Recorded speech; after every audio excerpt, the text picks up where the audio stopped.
नमस्कार छात्रों। तो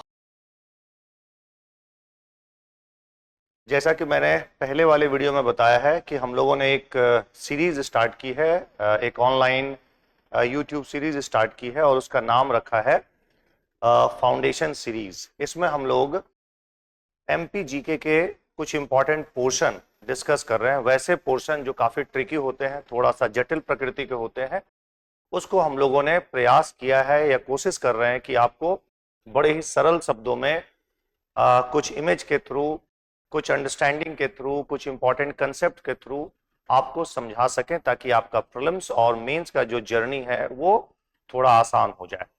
तो सीरीज का नाम है क्या? Foundation series. क्लियर?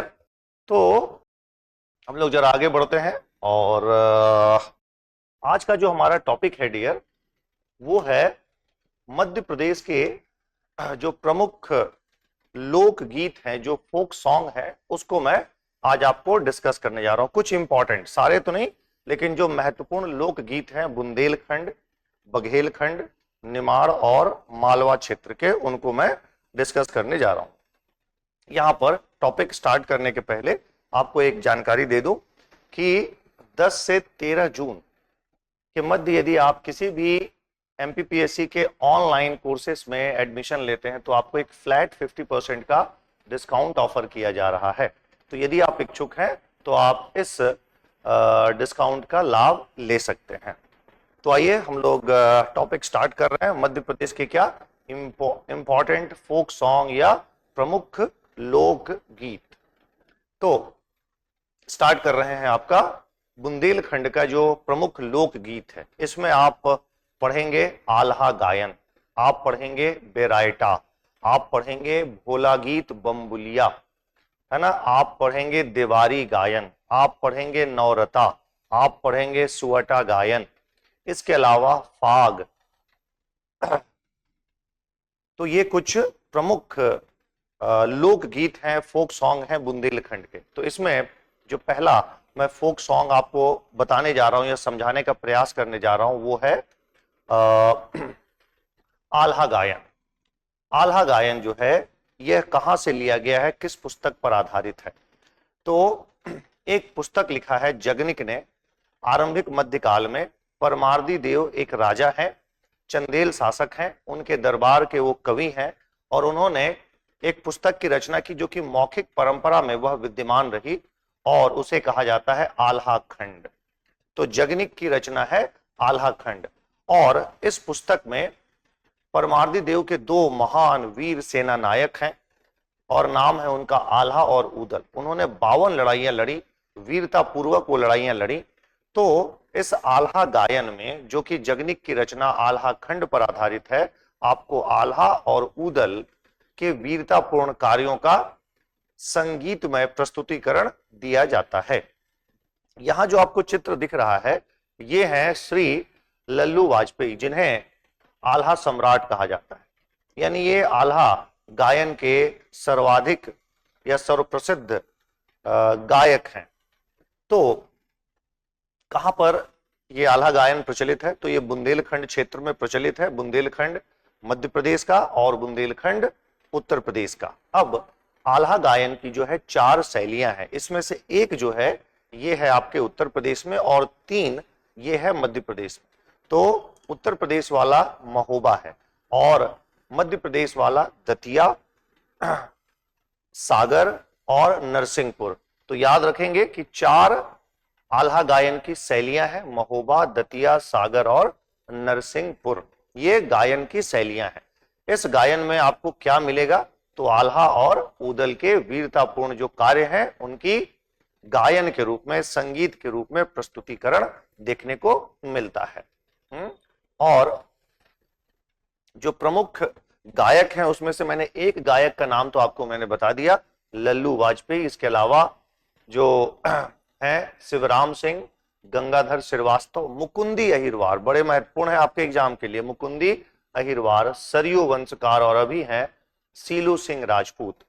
गायन कैसे किया जाता है? तो गायन विशेष त्योहार, खास करके होली इत्यादि के अवसर पर, है ना, जो चौपाल होते हैं, नुक्कड़ होते हैं, वहां पर इनका गायन किया जाता है। हारमोनियम, ढोलक, नगड़िया, मंजीरा जैसे इसमें वाद्य यंत्र होते हैं। अगला, बुंदेली फाग। नाम से पता चल रहा है कि ये जो फाग है इसका गायन कब होगा? होली के अवसर पर।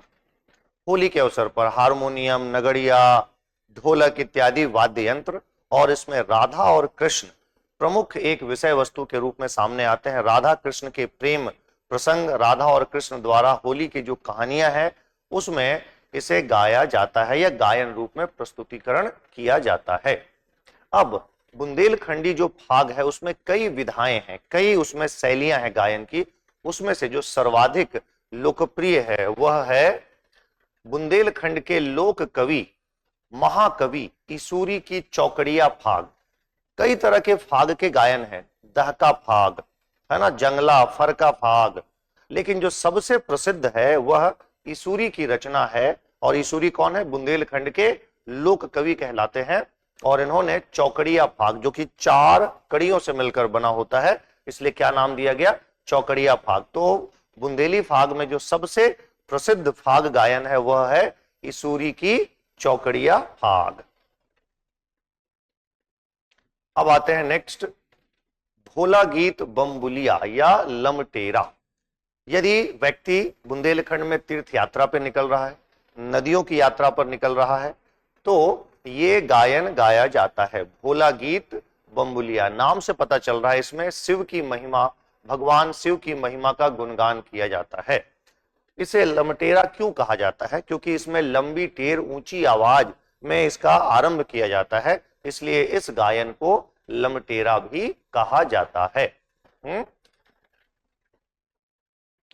अब आ गए बेराइटा गायन।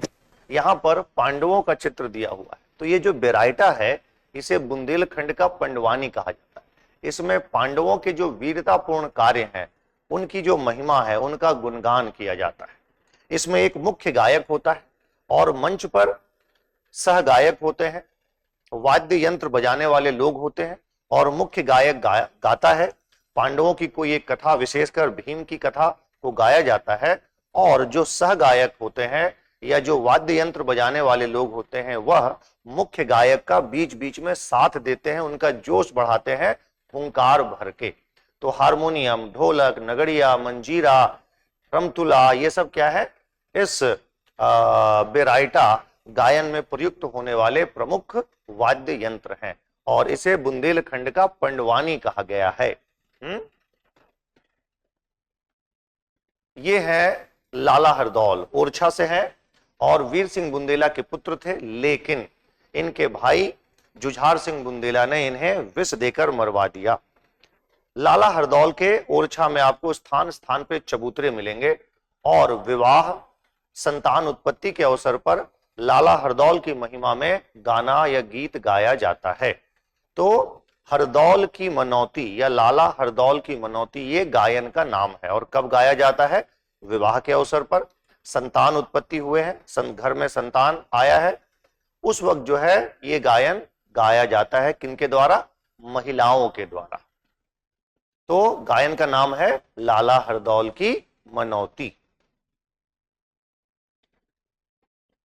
अब हम लोग पहुंच गए बुंदेलखंड में।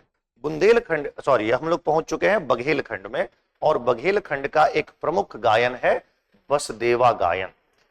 इसमें श्रवण कुमार की महिमा का गुणगान गाया जाता है। बसदेवा, इसे गाने वाले जो होते हैं हरबोले समुदाय के होते हैं, और वह बीच बीच में जय गंगान शब्द का उच्चारण करते रहते हैं। और जो गायक होते हैं, 2 गायकों की एक जोड़ी होती है, मोर पंख होता है, और ये लोग विशेष प्रकार का एक सारंगी बजाते हैं, जिसे हम लोग क्या कहते हैं? भटरी। भटरी एक विशेष प्रकार का सारंगी होता है, और हाथ में छोटा सा मंजीरा होता है जिसे कहते हैं चुटकी या चुटकी पैजन। तो गायन का नाम क्या है? गायन का नाम है बसदेवा। और श्रवण कुमार की कथा मुख्य रूप से गाई जाती है, इसलिए कभी कभी इसको सरमन गायन भी कहा जाता है। और भटरी एक प्रमुख वाद्य यंत्र है जो सारंगी जैसा दिखता है, इसलिए इसको भटरी गायन भी कहते हैं। और कुछ लोगों ने तो इस गायन का नाम दिया है जय गंगान। ये जो गायकों की जोड़ियां होती हैं हरबोले समुदाय से होते हैं, ये एक गांव से दूसरे गांव भ्रमण करते हैं और लोगों के दरवाजे पर गायन करते हैं।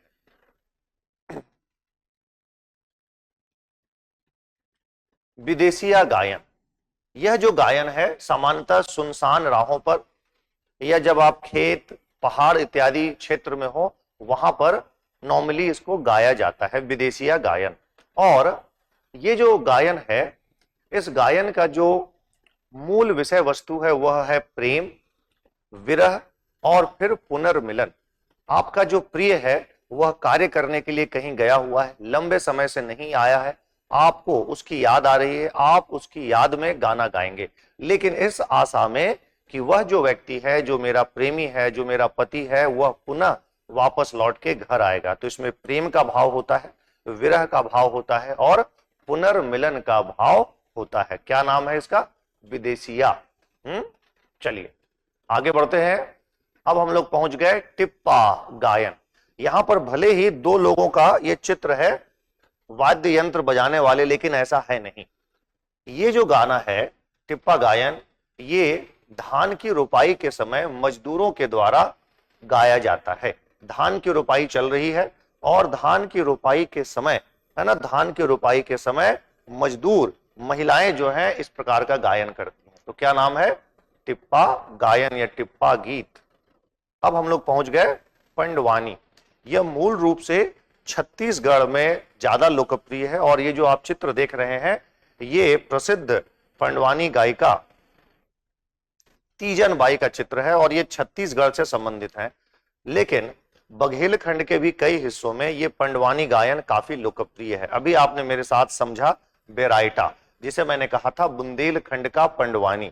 तो यहां पर इस पंडवानी गायन में पांडवों की जो महिमा है, पांडवों के जो वीरतापूर्ण कार्य हैं, उन्हीं का बखान किया जाता है। विशेषकर भीम के वीरतापूर्ण कार्यों की का बखान किया जाता है, उसकी महिमा का गुणगान किया जाता है। पंडवानी गायन। आगे बढ़ते हैं। हम लोग अब पहुंच गए हैं कहां? मालवा। और मालवा के जो कुछ प्रमुख लोक गीत हैं उसमें भरथरी गायन है, निर्गुणिया गायन है, बेराइटा आपका बरसाती वार्ता है, भोपा गायन है ना, पंथवारी है। तो ये सब क्या है? ये सब वहां के बरसाती वार्ता, ये वहां के क्या कुछ प्रमुख लोक गीत हैं। उसमें से एक गीत है भरथरी गायन। इसमें आपका भरथरी और रानी पिंगला के मध्य प्रेम कहानी, पिंगला के द्वारा भरथरी को धोखा दिए जाने की कहानी और भरथरी के द्वारा वैराग्य धारण किए जाने की कहानियों का आपको जो है गायन के रूप में प्रस्तुतिकरण देखने को मिलता है। गायन कौन करते हैं? तो गायन जो है नाथपंथी समुदाय से जुड़े हुए जो साधु और संत हैं वो करते हैं और वो अपने हाथ में एक विशेष प्रकार का सारंगी बजाते हैं और उस सारंगी को क्या नाम दिया गया है? ये जो सारंगी आपको दिख रहा है ये है चिंकारा। तो भरथरी गायन में चिंकारा एक विशेष प्रकार का वाद्य यंत्र है जिसका प्रयोग किया जाता है। ये आपको दिमाग में सेट रखना है। यहां पर ध्यान रखेंगे कि भरथरी गायन से ही जुड़ा हुआ है एक उसका एक रूप है, भरथरी गायन का ही एक हिस्सा है जिसे हम लोग कहते हैं पिंगला झुरापो। इसमें रानी पिंगला के सौंदर्य के बारे में बताया गया है। तो पिंगला झुरापो जो है वह भरथरी गायन का ही एक हिस्सा है। आगे बढ़े। हम लोग पहुंच गए हैं अब निर्गुणिया गायन। ये जो आप दो चित्र देख रहे हैं, एक है आपके प्रहलाद सिंह टिपानिया, उज्जैन से हैं, जिन्हें 2011 में पद्मश्री मिला है, और जो दूसरे हैं वह है भैरू सिंह चौहान, जिन्हें 2025 में निर्गुणिया गायन पर पद्मश्री सम्मान से सम्मानित किया गया है। निर्गुणिया गायन नाम से ही पता चल रहा है, इसमें जो निर्गुण संत हैं, मध्यकाल के जो निर्गुण संत हैं जैसे कबीर दास, रैदास, पीपा, ये सब की क्या, इनके द्वारा जो रचित दोहे हैं, है ना, जो भजन हैं, उनका ही गायन किया जाता है। और वाद्य यंत्र हारमोनियम होगा, वाद्य यंत्र सारंगी हो सकता है, वाद्य यंत्र तंबूरा हो सकता है, वाद्य यंत्र मंजीरा हो सकता है। समझ गए? निर्गुणिया गायन। और इसमें किसकी महिमा का बखान किया जाता है? तो निर्गुण ईश्वर, निराकार ईश्वर की महिमा का बखान किया जाता है। आत्मा और परमात्मा के मध्य जो है प्रेम की कहानी बताई जाती है। जाति व्यवस्था, छुआछूत की इसमें आलोचना की जाती है। तो ये इसके मुख्य विषय वस्तु हैं। और गायन का नाम है क्या? निर्गुणिया। और इसके दो प्रसिद्ध जो गायक हैं, आपको नाम मैंने बताया, प्रहलाद सिंह टिपाणिया, और दूसरे जो है वो है भैरू सिंह चौहान। संजा, ये तो आप लोग को पता है। लास्ट जो वीडियो आपने मेरा देखा होगा उसमें मैंने संजा पर्व के बारे में बात किया होगा। और जो भाद्र पूर्णिमा से लेकर आश्विन अमावस्या तक का जो 16 दिन का एक पर्व है, मालवा का लोक पर्व है। और इस पर्व को कौन सेलिब्रेट करती हैं? तो अविवाहित जो कन्याएं हैं। तो संजा माता के ये लोग पूजा करती हैं, दीवार पर चित्र बनाती हैं, प्रत्येक 16 दिन अलग अलग प्रकार का चित्र आकृति बनाती हैं और शाम के समय आरती गाती हैं। तो जो गायन हो रहा है संजा पर्व के समय इन बालिकाओं द्वारा, उसे हम लोग क्या कहते हैं? संजा गीत। और इसमें किसी प्रकार के वाद्य यंत्र की आवश्यकता नहीं है।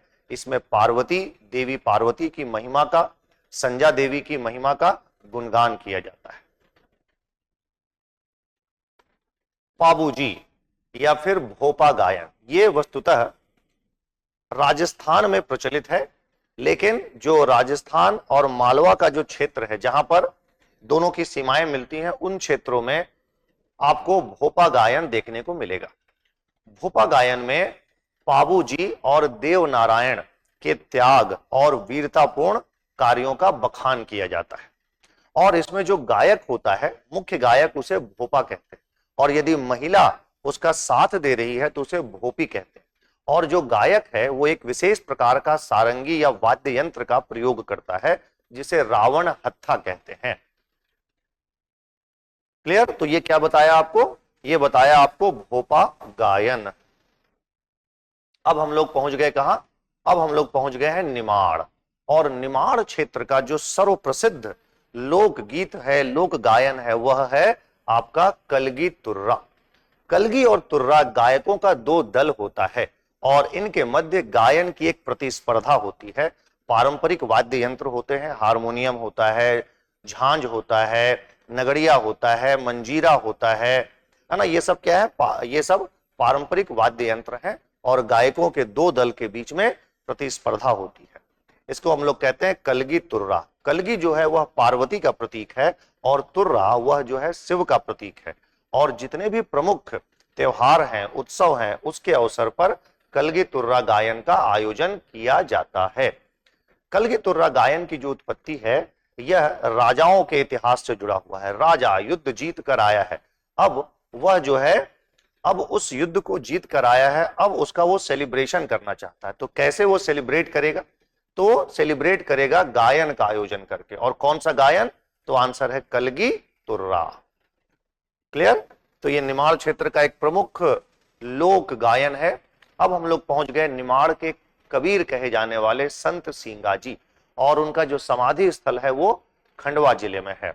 वहां पर शरद पूर्णिमा के दिन एक बड़ा मेला भी लगता है और इन्हें कबीर कहा गया है। कहां का? निमाड़ क्षेत्र का।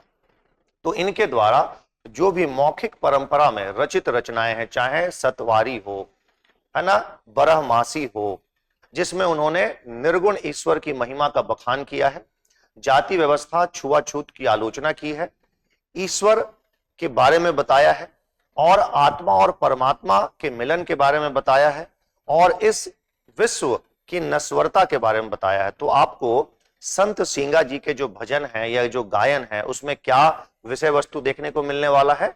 तो आत्मा और परमात्मा के मध्य प्रेम, है ना। इस विश्व का कैसा रूप? नश्वर रूप। आत्मा परमात्मा का हिस्सा है। जाति व्यवस्था, छुआछूत की आलोचना। तो गायन का क्या नाम हुआ?